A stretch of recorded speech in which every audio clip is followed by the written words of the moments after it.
Hi! Minda from Tax Matters PH. Kaway-kaway sa lahat ng mga business owners na nagpunta sa BIR para i-register ang business.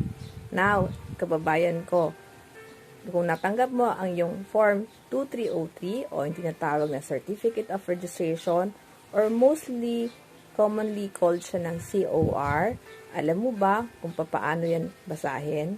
Ano ang ibig sabihin ng dokumento na yan? Okay.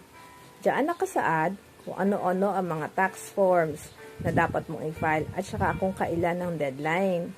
Umpisahan natin sa most common na dapat masubmit every quarter.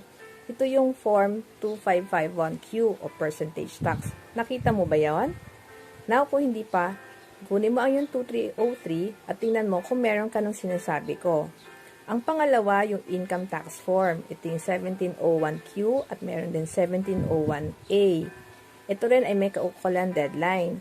So, sa mga susunod kong video, ididetalye ko kailan ang bayad at paano mo siya bayaran at saan mo kukunin ang mga data and figure para maging basihan mo sa iyong pagbabayad.